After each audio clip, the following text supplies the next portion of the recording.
On a déjà décollé depuis quelques minutes, on a déjà fait plusieurs figures et puis là on vient de passer le haut d'une boucle, donc la tête à l'envers. Une boucle c'est un looping, hein, donc à l'instant on était en haut, la tête à l'envers, et on va commencer à piquer pour aller faire un passage public, donc un passage devant le public sur la tranche. On ressent les vibrations qui sont de plus en plus fortes dans le cockpit, on ressent et on entend les filets d'air qui claquent de plus en plus fort sur la carlingue de l'avion. Et également on voit très bien en vision périphérique mes deux équipiers les plus proches, donc ils sont à 2 mètres de nous. Et je pense, à mon sens, que le leader et son leadership, le manager et sa façon de leader, doit être en fait le catalyseur de cette alchimie qu'il doit prendre, véritablement. Le lien entre son métier et le nôtre, en fait, il est énorme. Et je me suis rendu compte que, en fait, peut-être que nous, de temps en temps, on néglige ces choses-là. Avant l'action, il y a tout ce qui est préparation et anticipation. Et après l'action, il y a le débrief. On avait un objectif.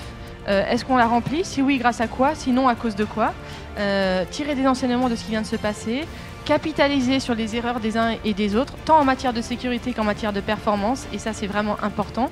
Il faut avoir suffisamment de courage et d'humilité dans ces débriefings à huis clos, hein, entre nous tout le temps, de revenir sur ces erreurs. Que la façon dont ils appréhendent les problématiques futures et notamment le risque futur est très intéressant pour nous. On voit que même à travers toute cette maîtrise d'elle-même, etc., il y a aussi de l'émotion qui passe, parce qu'il y a des moments très forts. Le savoir-être, les valeurs dont on a parlé, le partage, la transparence, la communication, le leadership, et la confiance bien sûr, ce sont ces valeurs qui vont vraiment permettre à une équipe, à un groupe d'atteindre l'excellence et la performance collective. Quand on regarde Virginie, qu'est-ce qu'on constate? Une force tranquille mais d'une détermination sans faille.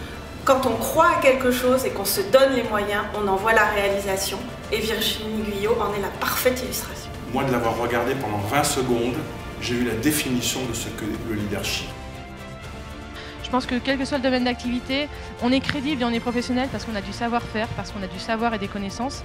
Mais à mon sens, c'est le savoir-être qui va vraiment faire la différence et qui va permettre à chacun de se transcender pour le groupe.